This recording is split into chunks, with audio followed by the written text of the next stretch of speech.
मैं भारत को भारतीयता की मान्यता के आधार पर फिर से खड़ा करना चाहता हूं, उस काम में लगा हूं। और इसका सबसे सरल समाधान है, भारत के 70 कोटि शेतकरी बांधवों को अगर बचाना है गेट करार से, तो उनको एक ही बात के लिए प्रेरित करो कि तुम खेती करना शुरू करो सेंद्रिय पद्धति से। सेंद्रिय खत वापरो, यूरिया, डीएपी, सुपर फॉस्फेट बंद कर दो। और ये परदेशी कंपनियों के बीज वापरना बंद कर दो। ये मॉन्सेंटो का बीज, ये कारगिल का बीज, ये उसका बीज, और ये सब बीज वापरना बंद कर दो। तुम्हारे बीज तुम बनाओ और उनको वापरना शुरू करो। तुम्हारी खाद तुम बनाओ, उस खाद को वापरो। तुम्हारी पेस्टिसाइड तुम बनाओ, तुमको जरूरत पड़े तो तुम खुद बनाओ, बाजार से कुछ खरीद के मत लाओ। और भारत का शेतकरी एक ऐसी स्थिति में है कि कुछ खरीद करने की जरूरत नहीं है, वो अपनी खेती खुद कर सकता है, बशर्ते कि उसको कोई प्रेरित करने वाला हो। क्योंकि अब तक पिछले 20-25 साल में उसको बहुत गलत जानकारी दी गई है, बहुत माहिती ऐसी दी गई है। उसको सबसे खराब माहिती ये दी गई कि बिना यूरिया, बिना डीएपी, बिना सुपर फॉस्फेट, बिना रासायनिक खत के कुछ उत्पन्न नहीं होता, जो सबसे गलत माहिती है। उत्पन्न होने में यूरिया, डीएपी, सुपर फॉस्फेट का कोई हिस्सा नहीं होता, कोई योगदान नहीं होता। मैं आपको इसका सबसे बड़ा फ्रॉड बताता हूं, ये यूरिया, डीएपी, सुपर फॉस्फेट का कितना बड़ा फ्रॉड है। और यहां कोई एग्रीकल्चरल साइंटिस्ट होगा तो वो तुरंत समझ जाएगा। फ्रॉड ये है कि यूरिया, डीएपी, सुपर फॉस्फेट जितना भी डाला जाता है, उसका 1% भी काम में नहीं आता। 1%, 1% भी काम में नहीं आता। 99% यूजलेस जाता है। कैसे जाता मैं समझाता हूं आपको। जब भी हम बीज डालते हैं खेत में, तो बीज में अंकुरण होता है। अंकुरण धीरे धीरे पौधा बनता है, पौधा बड़ा होता है, बड़ा होता है, बड़ा होता है। आप अगर ध्यान से इस विषय को देखें और समझें, तो होता यह है कि पौधा जब अंकुरित होता है और अंकुरित होने से 20-25 दिन के अंदर उसकी कैनोपी आ जाती है। कैनोपी मीन्स उसके पत्ते आ जाते हैं। अब जैसे ये पत्ते आ जाते हैं तो पौधा जमीन से भोजन लेना बंद कर देता है। तो सारा भोजन लेता है सूर्य के प्रकाश से। सारा का सारा भोजन के प्रकाश से लेता है, जिसको हम सब लोग फोटोसिंथेसिस और जो भी कहना चाहें कहिए। तो उसकी जब कैनोपी आ गई, पत्ते आ गए, तो भोजन लेने का काम तो सूर्य से कर रहा है। तो जमीन से भोजन लेना तो बंद कर दिया। और यूरिया, डीएपी आप जमीन में डाल रहे हो, वो कुछ ले ही नहीं रहा, फालतू में डाल रहे हो। टोटल बोगस है, फ्रॉड है। और इतना बड़ा फ्रॉड हिंदुस्तान में चल रहा है पिछले 40 साल से, ग्रीन रिवॉल्यूशन के नाम पर। और जब मैं हिंदुस्तान के बड़े साइंटिस्टों से ये बात किया कि आप इतना बड़ा फ्रॉड 40 साल से चला कैसे रहे हैं इस देश में, पौधे को जब जरूरत है जमीन से कुछ लेने की, उस समय यूरिया, डीएपी होता नहीं वहां। जब उसको जरूरत नहीं है तब वो डाला जाता है।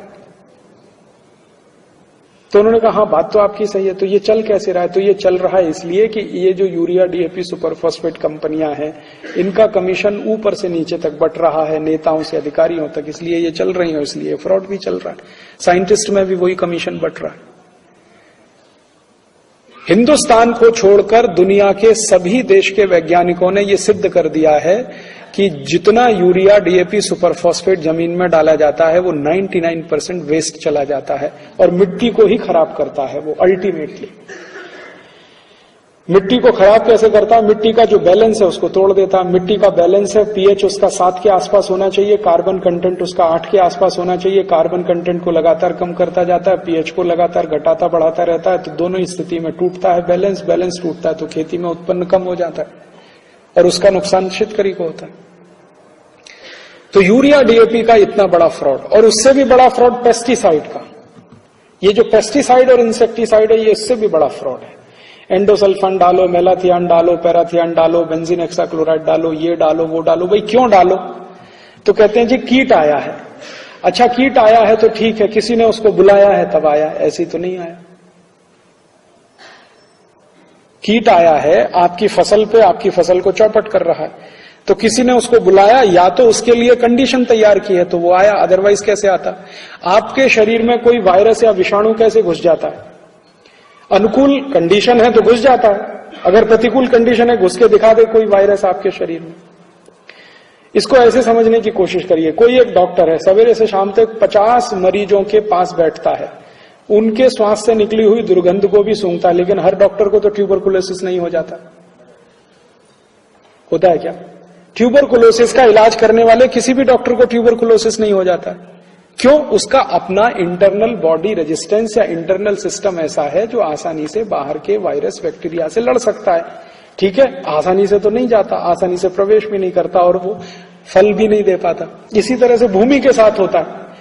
भूमि के साथ भी यही होता है कि आसानी से कोई भी वायरस और बैक्टीरिया आके किसी फसल को चौपट कर दे, ये तो तभी संभव है जब वहां पर उसके लिए कंड्यूसिव कंडीशन हो, माने उसको अपना काम करने के लिए अनुकूल वातावरण मिले, अन्यथा तो ये संभव नहीं है। और वो अनुकूल वातावरण कौन पैदा कराता है? ये यूरिया, डीएपी, सुपरफॉस्फेट।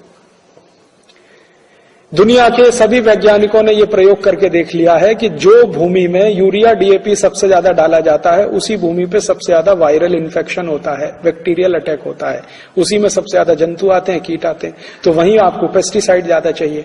अब इसका सरल उपाय है कि यूरिया, डीएपी, सुपरफॉस्फेट डालना बंद कर दो, आपको जंतुनाशक की भी जरूरत नहीं है, कीटनाशक की भी जरूरत नहीं है। तो गेट करार से भारत के शेतकरी बांधवों को बचाने का अब सबसे सरल रास्ता है ऑर्गेनिक फार्मिंग, प्राकृतिक खेती, नैसर्गिक खेती। उसको जो भी नाम देना है नाम दे दीजिए, उससे कोई महत्व नहीं है, उसमें विवाद भी करने की जरूरत नहीं है।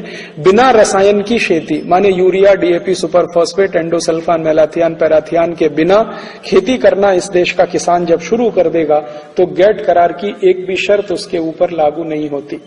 गेट करार में से ये रास्ता निकलता है। अर्थात हम हिंदुस्तान के लोग आप सबके साथ मिलकर अगर एक अभियान पूरे देश में चलाएं, शेतकरी बांधवों के लिए नैसर्गिक खेती करो, ऑर्गेनिक फार्मिंग करो, प्राकृतिक खेती करो, सेंद्रीय खेती करो, ये ज्यादा से ज्यादा अभियान चलाया जाए तो गेट करार से आप 70 कोटि शेतकरी को बचा लेंगे और हिंदुस्तान को भी बचा लेंगे। क्योंकि हिंदुस्तान की माटी में ये तासीर है कि हम सेंद्रीय खेती कर सकते हैं, यूरोपियन लोग नहीं कर सकते, क्योंकि यूरोप की माटी वैसी नहीं है सेंद्रीय खेती करने लायक। सेंद्रीय खेती होने के लिए माटी की सबसे बड़ी विशेषता उसको सॉफ्ट होना चाहिए। यूरोप की माटी बहुत कड़क है, भारत की माटी बहुत सॉफ्ट है। भारत में संभव है, यूरोप में संभव नहीं है, इसलिए ये हमारे यहाँ संभव है।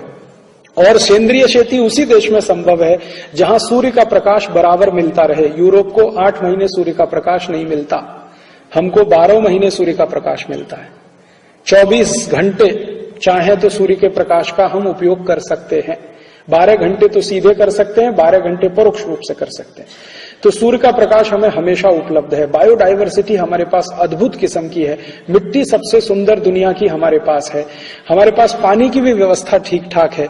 बस हमारे शेतकरी बांधव का मानस बदलने की जरूरत है, मन बदलने की जरूरत है, और वो सेंद्रीय खेती की तरफ आ जाए, ऑर्गेनिक फार्मिंग की तरफ आ जाए तो गेट करार से बचने का रास्ता है।